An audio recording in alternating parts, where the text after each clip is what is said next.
So just want the public to know that 4 of the 7 prisoners who escaped custody from the Orokabesa police station are now back in police custody. 3 of the 4 were charged for shooting with intent. 1 was charged for rape. They were held on 4 separate policing activities. And also I want to commend the relatives who cooperated with the police and collaborated in handing in the 4th one to the St. Anne police. So 4 of the 7 that escaped are now back in police custody. We want to also use this occasion to remind persons that to harbor fugitives is a criminal offense. We remain relentless in our efforts for the other 3 that remain at large.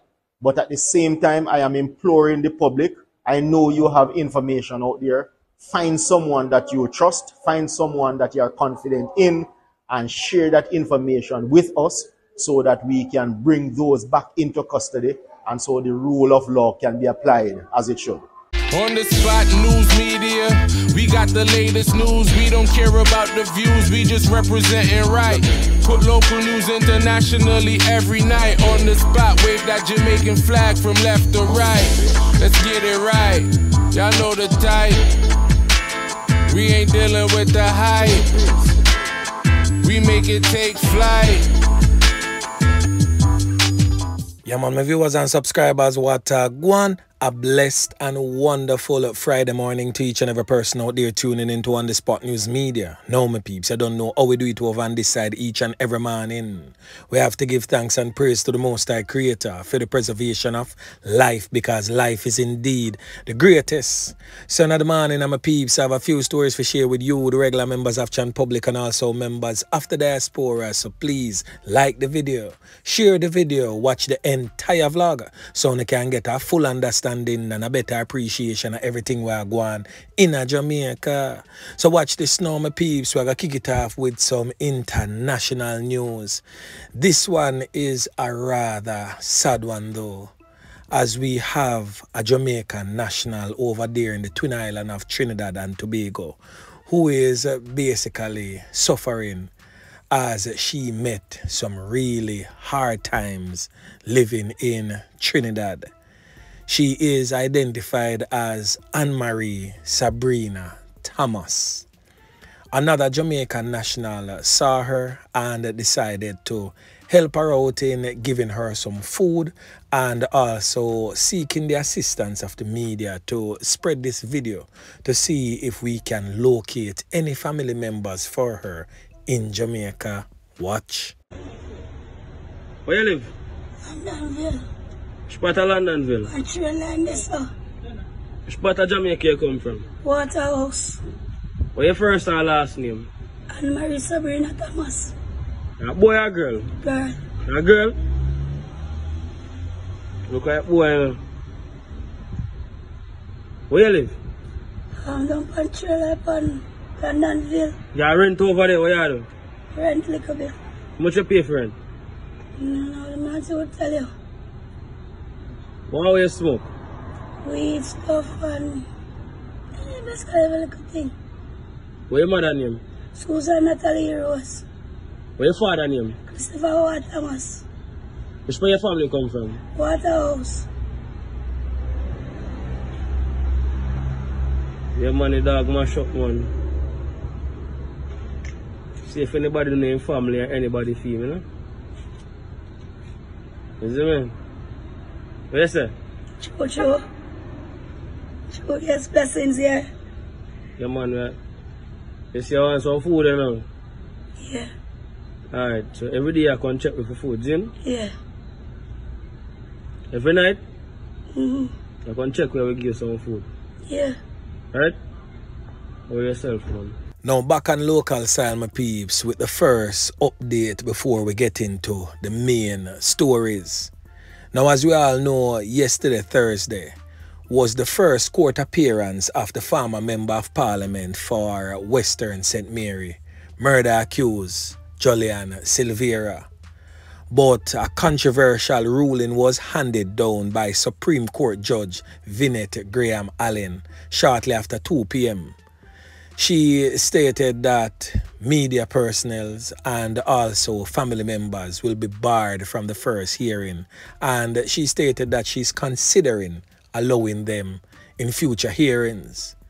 Silvera's daughter and his first wife was also barred from that hearing. Julian Silvera was seen on this video presently on your screen jumping from the back of a police truck along with several criminal defendants sometime around 1 p.m. Thursday afternoon.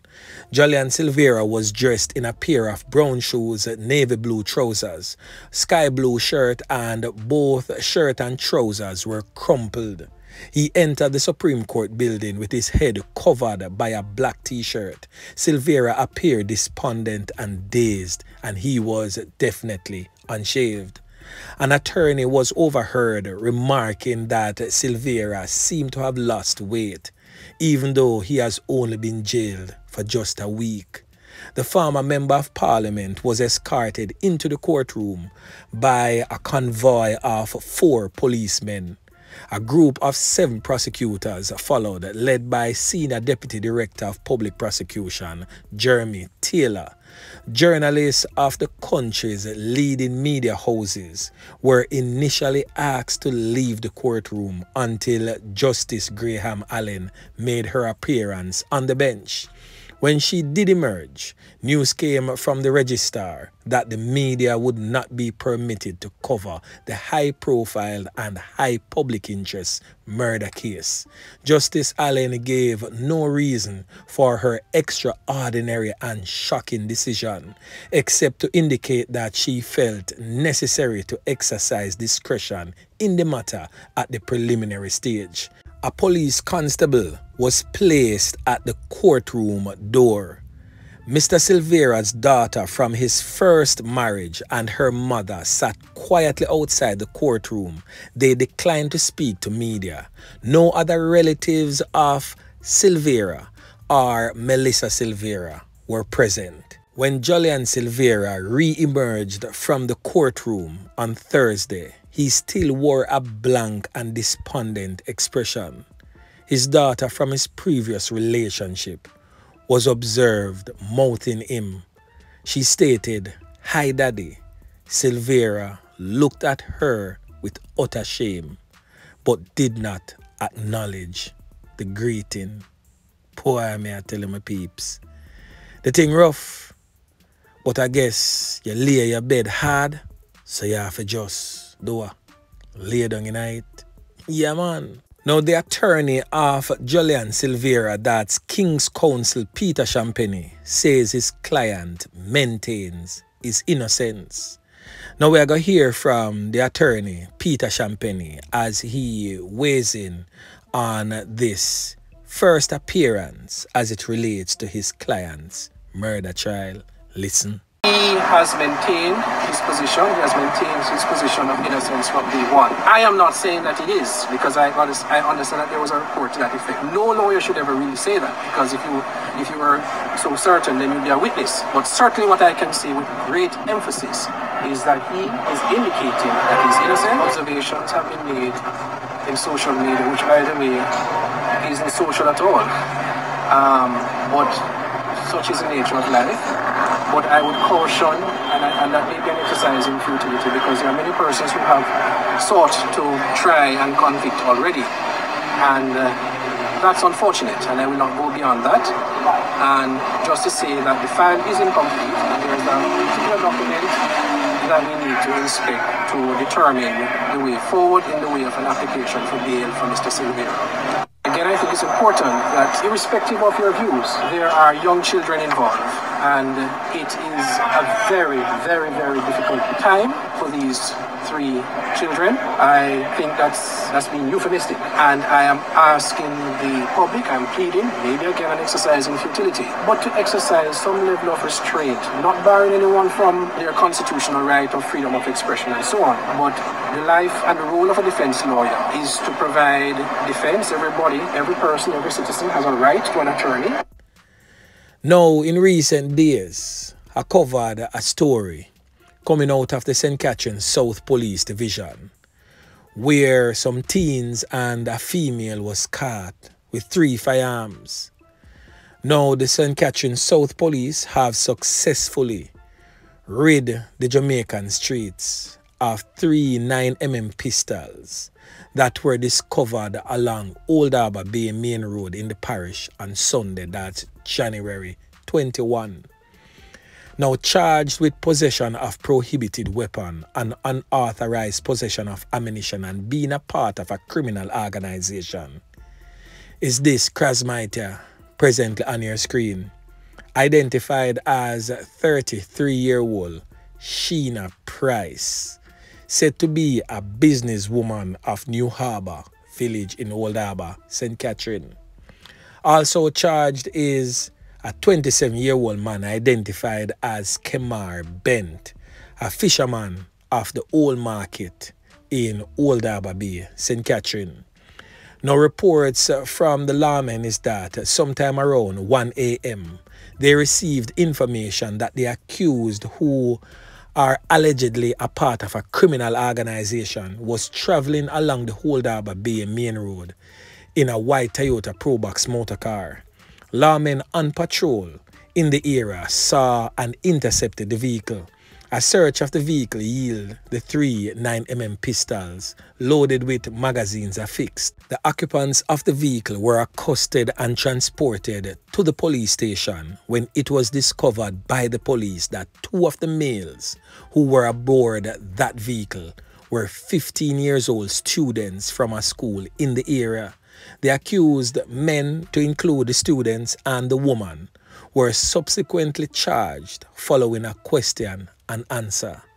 Now, as it relates to the Krasmite Sheena Price, I will most definitely have to do a separate vlog on her and her criminal empire in subsequent newscast.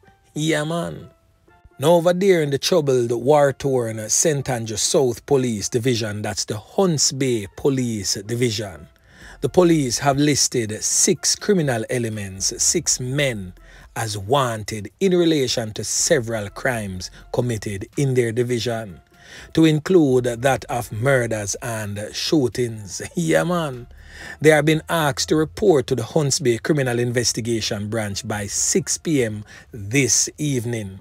The men are as follows: Roshane Brissett, otherwise known as Solo. The next criminal element has since been identified as Kadeem Grosser.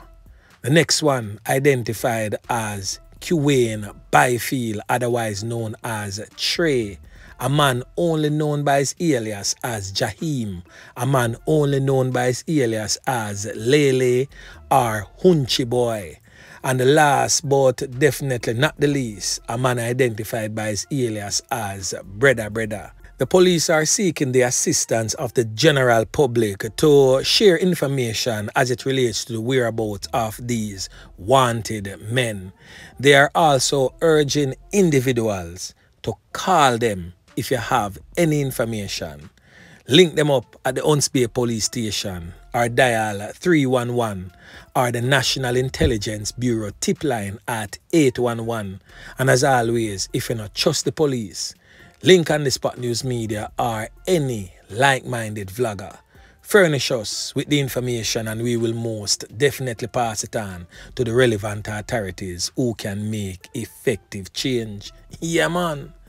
Now, a knockings and clappings go on a crossroad Thursday afternoon inside Tasties at Crossroads. I've never seen a knockings and clappings so brazen and barefaced by criminal elements.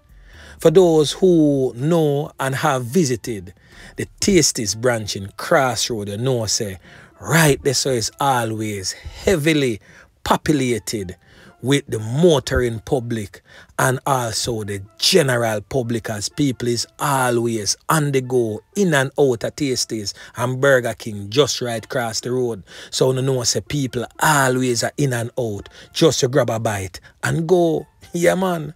So a knockings and clappings go on inside the restaurant. 2 men end up get caught up and 1 has succumbed to injuries.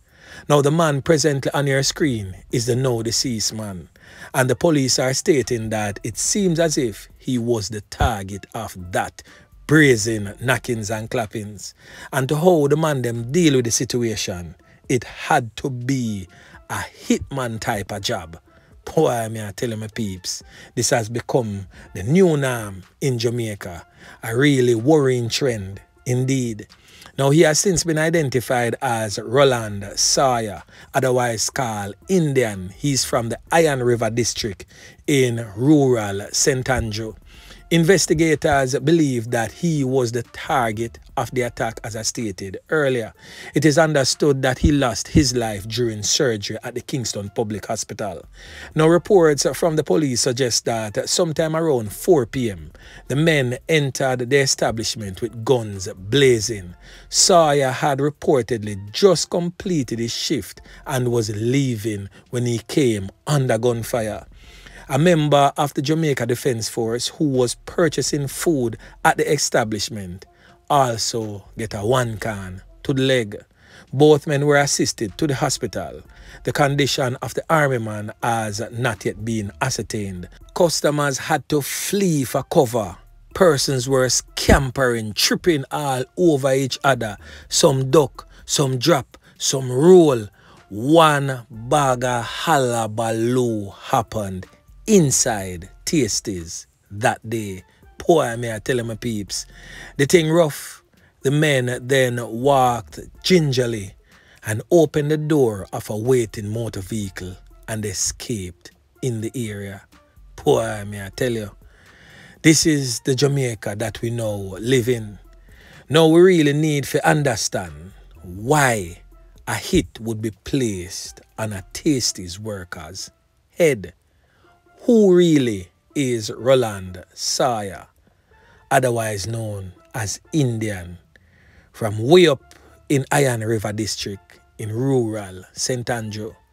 Now on the Spot News Media will most definitely stay on this one and try to ascertain any information that I can get in terms of who is really Roland Sawyer and why his life was targeted and taken in such a brutal and horrific manner. Yeah, man. So anyway, my peeps, remember to like, share, subscribe to the channel. Stay tuned to On The Spot News Media as I continue to bring you fresh news and updates in subsequent newscasts. On The Spot News Media. Yeah, man.